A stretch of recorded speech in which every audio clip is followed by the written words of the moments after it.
Quentin Tarantino's films are often a bit controversial, and one subject that has raised some eyebrows in his new movie Once Upon a Time in Hollywood is the way the legendary Bruce Lee was portrayed. The filmmaker has officially come out to address the critics, but before we get into how all of this even came about, be sure to like, subscribe, and turn on those notifications to make sure you keep up to date with all the Hollywood drama.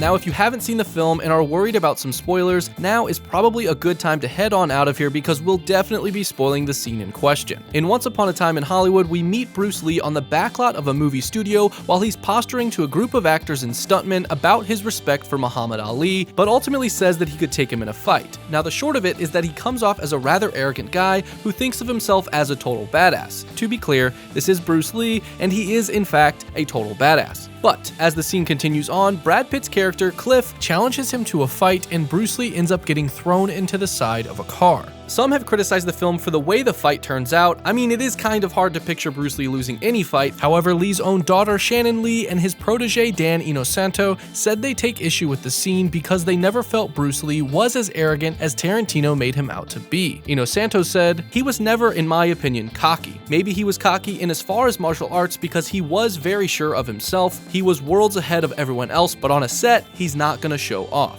In their interview with Variety, Shannon Lee also added, "I hope people will take the opportunity to find out more about Bruce Lee because there's a lot more to find out and a lot more to get excited about. This portrayal in this film is definitely not that." While Tarantino clearly disagrees. During a press junket for the film in Russia, he said that Lee would lose the fight because the character Cliff Booth is a real warrior and a war hero who's seen combat, aka the type of warrior that Bruce Lee admires. Tarantino said that while Lee would easily take Booth in a mixed martial arts tournament, a real test of combat would go in Booth's favor. As far as Lee's attitude is concerned, the director said this: "Bruce Lee was kind of an arrogant guy. The way he was talking, I didn't just make a lot of that up. I heard him say things like that to that effect. If people are saying, well, he never said he could beat up Muhammad Ali, well, yeah, he did. Not only did he say that, but his wife, Linda Lee, said that in her first biography I ever read. She absolutely said that." Tarantino also stressed that at the end of the day, this is a work of fiction. So with that in mind, we should probably take the scene with a grain of salt. But we want to know what you think. Head down to the comments and tell us what you thought of Bruce Lee in Once Upon a Time in Hollywood. And while you're at it, be sure to like, subscribe, and turn on those notifications for more awesome content just like this.